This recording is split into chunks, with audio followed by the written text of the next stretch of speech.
जी तो बच्चों हमारा नेक्स्ट टॉपिक है इलेक्ट्रोनेगेटिविटी। इलेक्ट्रोनेगेटिविटी क्या होती है? जैसे कि आपको डायग्राम में नज़र आ रहा है, जब भी दो एटम्स के दरमियान बॉन्ड बनता है, जैसे एक ये HCl है, हाइड्रोजन और क्लोरीन के दरमियान एक बॉन्ड बना हुआ है, तो हाइड्रोजन भी इस शेयर्ड पेयर ऑफ इलेक्ट्रॉन को अपनी तरफ अट्रैक्ट करेगा और क्लोरीन भी करेगा। तो जिस फोर्स के साथ कोई भी atom shared pair of electron को अपनी तरफ अट्रैक्ट करता है उसको कहते हैं इलेक्ट्रोनेगेटिविटी। जैसे कि डायग्राम में नज़र आ रहा है कि ये एक एटम है और ये क्या कर रहा है, इन इलेक्ट्रॉन्स को अपनी तरफ अट्रैक्ट कर रहा है, शेयर्ड पेयर ऑफ इलेक्ट्रॉन्स को।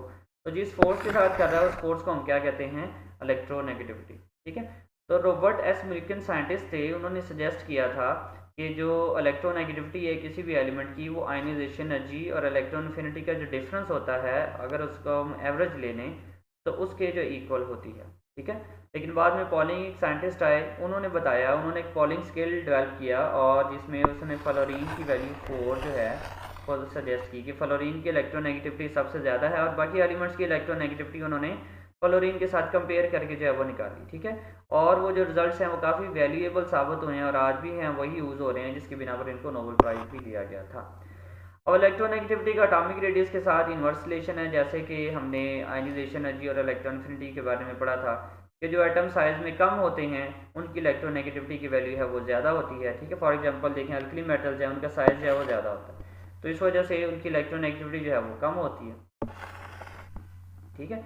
तो ये चीज़ आपने याद रखनी है कि इन्वर्स रिलेशन है एटॉमिक रेडियस का और इलेक्ट्रोनेगेटिविटी का। ठीक है जी। तो ये डेफिनेशन और एग्जांपल हम देखेंगे कि इलेक्ट्रोनेगेटिविटी का पीरियोडिक टेबल में क्या ट्रेंड है। ठीक है। तो इलेक्ट्रोनेगेटिविटी बेटा पीरियड में इंक्रीज करती है और ग्रुप में डिक्रीज करती है। पीरियड में क्यों इंक्रीज करती है? सेम वही रीजंस हैं जो हमने आयनाइजेशन और इलेक्ट्रॉन एफिनिटी के पढ़े थे कि साइज कम होता है और अट्रैक्शन ज़्यादा होती है। और ग्रुप में क्यों डिक्रीज करती है? क्योंकि ग्रुप में साइज ज़्यादा हो जाता है और अट्रैक्शन क्या है, कम हो जाती है। और इलेक्ट्रोनेगेटिविटी के कुछ एप्लीकेशंस भी हैं। सबसे पहले पोलैरिटी ऑफ मॉलिक्यूल जो है वो भी इसकी बिना पर हम जो है वो डिसाइड करते हैं। अगर दो एटम्स के दरमियान जो है इलेक्ट्रोनेगेटिविटी का डिफरेंस ज़्यादा हो, ठीक है, तो वो पोलर बन जाते हैं। ठीक है। जिसकी इलेक्ट्रोनेगेटिविटी कम है उसके ऊपर पार्शियल पॉजिटिव चार्ज आ जाता है, ये आप देख सकते हैं, और जिसकी इलेक्ट्रोनेगेटिविटी ज़्यादा हो उसके ऊपर पार्शियल नेगेटिव चार्ज आ जाता है।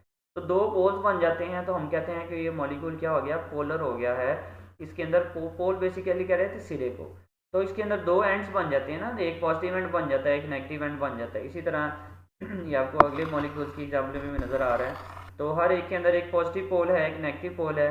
तो ये जो पोलैरिटी आती है उस डिफरेंस की वजह से आती है। ऐसे एलिमेंट जिनके अंदर डिफरेंस नहीं होता, इलेक्ट्रोनेगेटिविटी सेम होती है, उनको नॉन पोलर कहते हैं। मिसाल के तौर पे क्लोरीन है, दूसरा भी क्लोरीन है, तो इन दोनों की इलेक्ट्रोनेगेटिविटी सेम होगी, इनके अंदर इलेक्ट्रोनेगेटिविटी का फर्क नहीं होगा, तो ये मॉलिक्यूल नॉन पोलर होगा। ठीक है।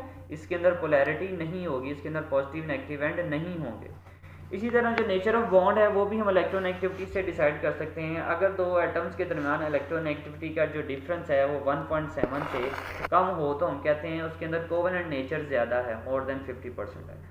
अगर उस एलिमेंट के अंदर इलेक्ट्रोनेगेटिविटी, उस मॉलिक्यूल के अंदर इलेक्ट्रोनेगेटिविटी का जो डिफरेंस है तो 1.7 से ज़्यादा होगा, ठीक है, तो क्या होगा, वो जो मॉलिक्यूल होगा वो, ठीक है, वो उसके अंदर आयनिक कंपाउंड जो है, आयनिक नेचर जो है वो ज़्यादा होगा। हम कहते हैं कि ये एक आयनिक कंपाउंड है अगर उसके अंदर इलेक्ट्रोनेगेटिविटी डिफरेंस 1.7 से ज़्यादा है। ठीक है। और अगर 1.7 होगा तो फिर उसके अंदर 50% आयनिक कैरेक्टर होगा और 50% कोवलेंट कैरेक्टर होगा।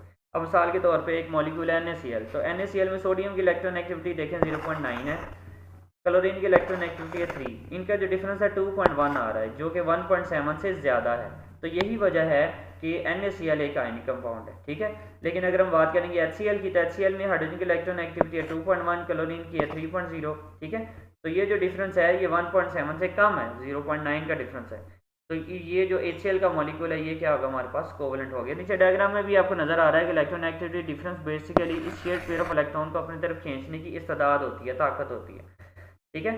तो अगर ये जो इलेक्ट्रोनेगेटिव एलिमेंट है, ये देखें, ये इस एटम बी जो है इसकी पुल स्ट्रॉन्ग है, ठीक है, तो इसके अंदर इलेक्ट्रोनेगेटिविटी डिफरेंस ज़्यादा था, तो इसने इलेक्ट्रॉन का ये जो शेयर्ड पेयर है ये अपनी तरफ अट्रैक्ट कर लिया। जब अट्रैक्ट कर लिया तो इट मीन्स ये आयनिक बॉन्ड बना है। ठीक है।